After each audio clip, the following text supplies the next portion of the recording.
నమస్తే, welcome to college. ప్రస్తుతం తెలంగాణ రాష్ట్రంలో ఒక చర్చ అయితే నడుస్తుంది. అదే సబితా ఇంద్రారెడ్డి నిన్న ఏదైతే అసెంబ్లీ సాక్షిగా కన్నీరు పెట్టిందో ఆ కన్నీటి మీద చర్చ నడుస్తూ ఉంది. అయితే ప్రస్తుతం మనతో పాటు కాంగ్రెస్ అధికార ప్రతినిధి చెనగాని దయాకర్ మనతో పాటు ఉన్నారు. అన్న నమస్తే. నమస్తే అన్న, నిన్న అసెంబ్లీలో జరిగిన చర్చ అయితే ఎన్ని ఉంటారు, ఎట్లా చూస్తారు అన్న దాన్ని? అంటే ఒక మహిళను అట్లా అనడం ఎంతవరకు కరెక్ట్ అని చెప్పి? ఇప్పుడు రాష్ట్ర ముఖ్యమంత్రి రేవంత్ రెడ్డి గారు మహిళలను ఎక్కడ కూడా ఆమెని కించపరిచేటట్లు ఆమెను బాధ పెట్టేటట్లు ఎక్కడ మాట్లాడలేదు. వాళ్ళకు వాళ్ళే ఊహించుకున్నారు. ఏమన్నారు? పార్టీలోకి నువ్వు రమ్మన్నావు, మళ్ళీ నేను వచ్చి పోటీ చేయమన్నది మీరే, రమ్మనే వరకే మళ్ళీ వెళ్ళి కేసీఆర్ దగ్గర పదవి కోసం అమ్ముడుపోతే ఎట్లా, అక్కడ నమ్ముకొని వస్తే నమ్ముకున్న తమ్ముని ఇట్లనే చేస్తావు అనే పద్ధతిలో మాట్లాడితే ఇదంతా ఒక కేటీఆర్ ఆడవాళ్ళని ముందు పెట్టి ఒక రాజకీయం చేస్తూ ఉన్నారు. చేతగానితనంలాగా వీళ్ళు వ్యవహరిస్తూ ఉన్నారు. ఇవాళ నేను అంటా ఉన్నాను, సబితా ఇంద్రారెడ్డి గారు అసలు చేవేళ్ళ చెల్లెమ్మనే ఒక బ్రాండ్ పేరు రావడానికి కారకులు ఎవరు? రాజశేఖర రెడ్డి గారు, కాంగ్రెస్ పార్టీ. లేకపోతే కాంగ్రెస్ పార్టీ లేకపోతే మీరు ఎమ్మెల్యే అవునా, హోంమంత్రి అవునా? కనీసం విశ్వాసం ఉందా? అన్నం పెట్టిన పార్టీకి మీరు సున్నం పెట్టి ఇవాళ కష్టకాలంలో ఉన్న కాంగ్రెస్ పార్టీ మీరు వెన్నంటి ఉండకుండా, మీ రక్తం కాంగ్రెసు, మీ ఆయన కాంగ్రెసు, మీరు ఉండకుండా మీరు పోయి ఇవాళ దొర దగ్గర పదవి కోసం అమ్ముడు పోయి మళ్ళీ ఇప్పుడు మీరు మాట్లాడితే ఎట్లా? నేను అనేది మీరు చెప్పండి. మీరు ఆత్మవిమర్శ చేసుకోవాలి. సబితా ఇంద్రారెడ్డి గారు ఆత్మవిమర్శ చేసుకోవాలి. ముఖ్యమంత్రి గారు క్షమాపణ కాదు, కాంగ్రెస్ పార్టీకి సబితా ఇంద్రారెడ్డికి క్షమాపణ చెప్పాలని కోరుతున్నాం మేము. ఏమంది నాకు అర్థంగా ఏం తక్కువ చేసిందని సబితా ఇంద్రారెడ్డికి? హోంమంత్రిని చేసింది, మంత్రిని చేసింది, ఎమ్మెల్యేని చేసి మీకు ఏం తక్కువ చేసింది? ఎక్కడో ఉండాల్సిన మీరు ఇవాళ మిమ్మల్ని తీసుకొచ్చి ఒక ఐకాన్గా పెట్టింది. చెవేళ్ళ చెల్లెమ్మ అనే పేరు ఎవరికి వచ్చిందండి? ఇంత గొప్ప పేరు ఇస్తే మీరు పదవి కోసం అమ్ముడుపోయింది. ఓకే, ఇదే ఇష్యూని బేస్ చేసుకుని ఇలా కేటీఆర్ కూడా నిరసనకు దిగిండు. ఇప్పుడే అరెస్టులు కూడా అయ్యారని చెప్పేసి అంటారు. ఈ అసెంబ్లీలో మహిళలకు అటు స్థానం లేకుండా చేస్తుంది కాంగ్రెస్ పార్టీ అని చెప్పేసి అంటారు. మీరేమంటారు? ఇప్పుడు మహిళను మంత్రిని చేయకపోతే కాంగ్రెస్ పార్టీ పోరాడితే మహిళను మంత్రి చేసింది. మహిళలకు వ్యతిరేకి కేటీఆర్, కేసీఆర్.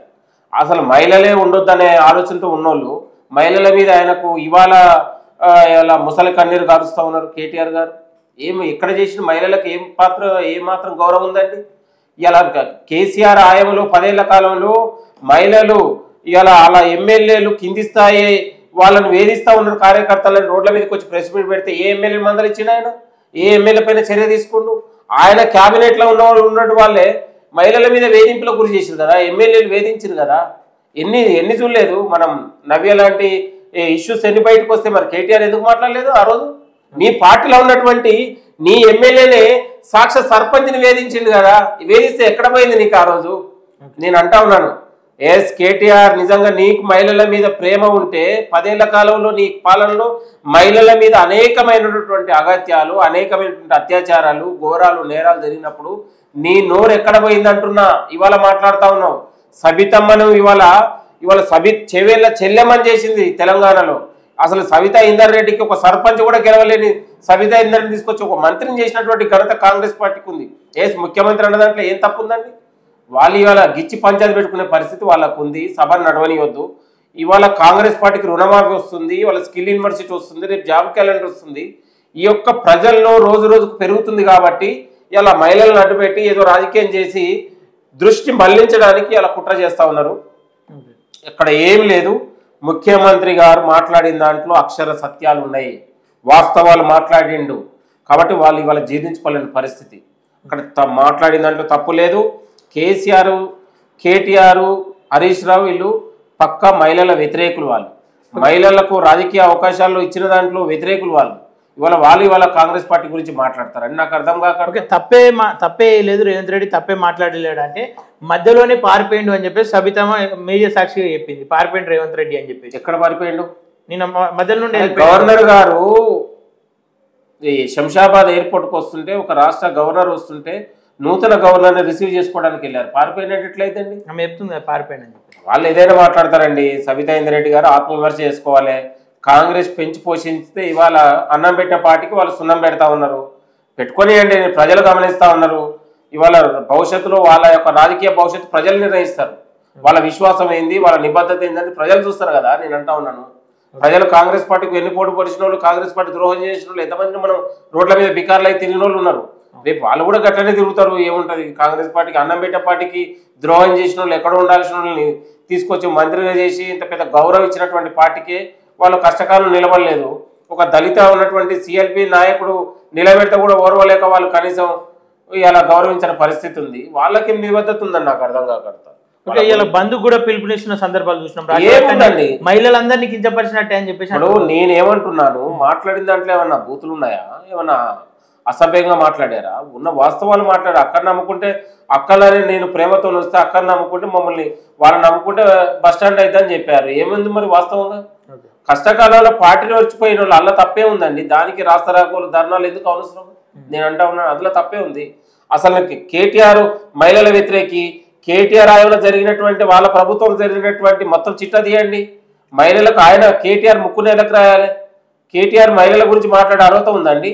ఇవాళ చేవెళ్ళ చెల్లె వెనుక చేతులు కట్టుకొని నిలబడుతుండు. 10 ఏళ్ల కాలంలో ఎక్కడ నిలబడ్డాడు కేటీఆర్? ఒక విద్యార్థి నాయకునిగా ఇటు GO46 బాధితులు కూడా రోడ్ ఎక్కిరు, నిన్న రాత్రి నిరసన తెలిపారు. వాళ్ళకి ఎట్లాంటి భరోసా కల్పిస్తుంది కాంగ్రెస్? GO46 బాధితులకు సంబంధించి జీవో వెనకాల ఒక కమిటీని వేశారు. కమిటీ మాట్లాడుతూ ఉంది. ఇప్పుడు తెలంగాణలో నిరుద్యోగులకు న్యాయం చేయడానికి కాంగ్రెస్ ప్రభుత్వం ఉంది. ఇప్పుడు అనేక రకాలుగా రేపు జాబ్ క్యాలెండర్ రాబోతూ ఉంది. తెలంగాణలో రేపు ఇవాళ 7 నెలల్లో 30,000 ఉద్యోగాలు ఇచ్చినాం. ఇంకా 4 సంవత్సరాల 5 నెలలు ఉంది. ఇంకా ఉన్నటువంటి ఉద్యోగాల భర్తీ జరుగుతుంది, పారదర్శకం జరుగుతుంది. కాబట్టి ఎక్కడ కూడా నిరుద్యోగ యువత అధైర్యపడాల్సిన అవసరం లేదు. ఇలాంటి ఈ GO46 పెట్టింది, తీసుకొచ్చింది కేసీఆర్ దీనికి బాధ్యుడు. కేసీఆర్ చేసిన పాపం వల్ల ఇవాళ నిరుద్యోగులు ఇబ్బంది పడుతూ ఉన్నారు. కాబట్టి GO46 అంశం దానిపైన ప్రభుత్వం ఒక కమిటీ వేసి దాని మీద ఆలోచన చేస్తూ ఉంది. దాన్ని ఏ రకంగా పరిష్కరిస్తారనేది ముందు కనీసం చర్చించే ప్రయత్నం కూడా చేస్తలేరంట వాళ్ళతో.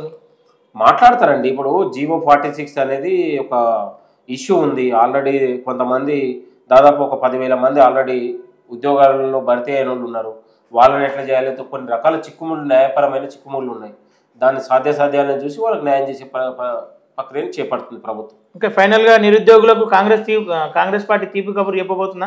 జాబ్ క్యాలెండర్ ఇప్పటివరకు గోప్యంగా ఉంచారు. ఇంకా ఇలా 57 ఎకరాల్లో కందుకూరులో స్కిల్ యూనివర్సిటీని పెట్టబోతుంది. తెలంగాణలో 10,000 నుంచి 20,000 మందికి ప్రత్యక్ష పరోక్షంగా ఉపాధి లభించబోతా ఉంది. సాంకేతిక రంగాల్లో, పరిశ్రమ రంగాల్లో రాకపోతా ఉంది. గత పాలకులు కూడా ఏనాడు కూడా ఈ రకమైన ప్రయత్నాలు మొదలు పెట్టలేదు. ఇప్పుడు రేవంత్ రెడ్డి గారి నాయకత్వంలో ఒక అద్భుతాలు జరగబోతా ఉన్నాయి. జాబ్ క్యాలెండర్ కూడా ప్రక్రియ జరగబోతా ఉంది. పారదర్శకమైన ఉద్యోగాలు ఇవ్వాలనే ఆలోచన ఉంది. 7 నెలల్లో 30,000 ఉద్యోగాలు భర్తీ చేసినాం. నిన్న కేటీఆర్ అసెంబ్లీలో మాట్లాడి మేమిచ్చిన మందికి పుట్టిన పిల్లలు మా వాళ్ళని మాట్లాడతావు. నువ్వు అసలు ఎవరు? నీ పిల్లలు అనేటోళ్ళు ఎవరు? తెలంగాణలో 10 ఏళ్ల కాలంలో నువ్వు నిరుద్యోగుల అంశం ఏమైనా మాట్లాడినావా? ప్రభుత్వ బడి తెలుసా? సర్కారీ విద్య తెలుసా? కేటీఆర్ అనేటోడు మల్లారెడ్డి యూనివర్సిటీ, అనురాగ్ యూనివర్సిటీలు రిబ్బన్లు కట్ చేసినటువంటి మూర్ఖులు వీళ్ళు. ప్రభుత్వ యూనివర్సిటీ తెలుసా ఆయనకు? ఏనాడన్నా యూనివర్సిటీకి వచ్చిండా? ప్రైవేట్ స్కూల్లో తప్ప ఆయన ఏ రోజన్నా గవర్నమెంట్ బడికి పోయే రోజన్నా పరిశీలించండా గవర్నమెంట్ విద్య ఎట్లా ఉందనేది? ప్రైవేట్ స్కూళ్ళని తప్ప, కార్పొరేట్ స్కూళ్ళ దగ్గర తప్ప సర్కారు స్కూళ్ళ దగ్గరికి వచ్చానని చూశాడా? ఆయనకు కాదు, మాకుంది నిబద్ధత.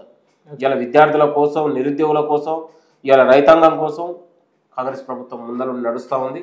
భవిష్యత్తులో అనేకమైనటువంటి మార్పులు జరగబోతున్నాయి. అన్ని వర్గాలకు న్యాయం జరగబోతూ ఉంది. ఈ కాంగ్రెస్ పార్టీ కష్టాలు కన్నీళ్ళ నుంచి వచ్చినటువంటి మేనిఫెస్టో కాబట్టి అందరికీ సముచిత న్యాయం జరుగుతుంది. ఎవరికి కూడా ఏ వర్గానికి కూడా న్యాయం జరగదు. ఓకే, ఫైనల్ గానా క్షమాపణ అయిపోయాక అసెంబ్లీ సాగనీయం, తెలంగాణ రాష్ట్రంలో బంధుకు పిలుపునిస్తామని చెప్పేసి ఒకటే మాట పట్టుకొని కూర్చున్నారు. క్షమాపణ చెప్తాడా చెప్పాడు రేవంత్ రెడ్డి? అలా ఏముంది క్షమాపణ చెప్పడానికి? అందులో మాట్లాడిందే ఉంది క్షమాపణ. వాస్తవాలు సబితా ఇందర్ రెడ్డి గారు కాంగ్రెస్ పార్టీ క్షమాపణ చెప్పాలి. కాంగ్రెస్ పార్టీ ద్రోహం చేసి ఆత్మవిమర్శ చేసుకోవాలి. నేను అంటా ఉన్నాను, ఇవాళ ఈ కేటీఆర్ అనేటోడు, హరీష్ రావు వీళ్ళు ఇవాళ సిగ్గుతప్పి ఇవాళ హరీష్ రావు, కేటీఆర్ వీళ్ళు ఆడపడుచుల్ని అడ్డు పెట్టుకొని వాళ్ళ రాజకీయం మొదలు పెట్టారు. వాళ్ళు అసలు మహిళా లోకానికి కేటీఆర్ క్షమాపణ చెప్పాలి, హరీష్ రావు క్షమాపణ చెప్పాలి. వాళ్ళకు ఆత్మవిమర్శ వాళ్ళు చేసుకోవాలి, మనం కాదు. ఇవాళ మహిళల కోసం ఇవాళ ఆర్టీసీ ప్రయాణం మనం జరుగుతూ ఉంది.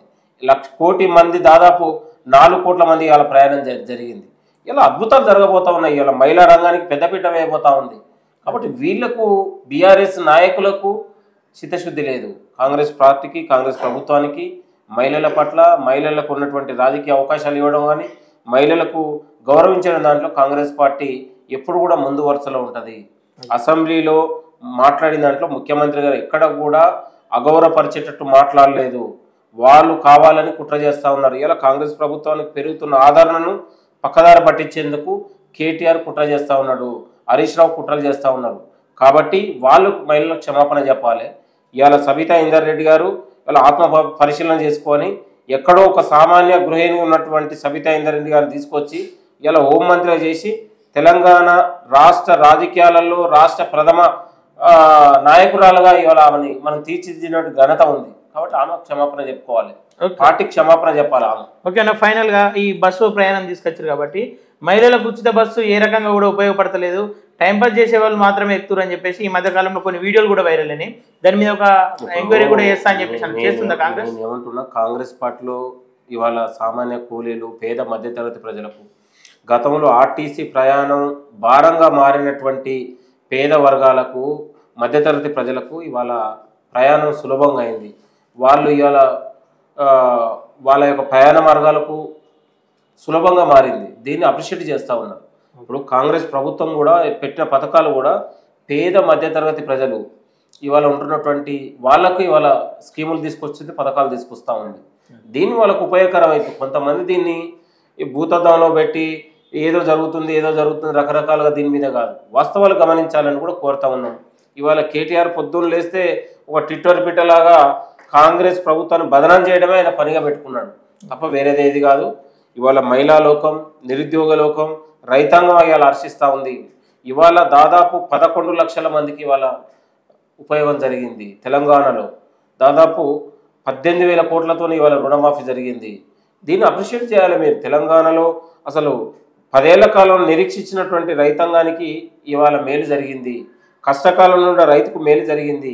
ఇవాళ వ్యవసాయ రంగానికి ఇవాళ పెట్టుబడి సాయంగా ఇవాళ మేలు జరిగింది. కాబట్టి ఇవాళ కాంగ్రెస్ ప్రభుత్వం అంటేనే రైతుల పార్టీ, కాంగ్రెస్ ప్రభుత్వం అంటేనే రైతాంగానికి మేలు చేసే పార్టీలు. కాబట్టి ఇవాళ తెలంగాణలో రైతాంగం ఇవాళ చాలా సంతోషపడతా ఉంది, స్వాగతిస్తూ ఉంది. ఓకేనా, థ్యాంక్ యూ అన్న. ఓకే, ప్రస్తుతం అయితే శనిగాని దయాకర్ గారి మాటలు అయితే విన్నారు కదా.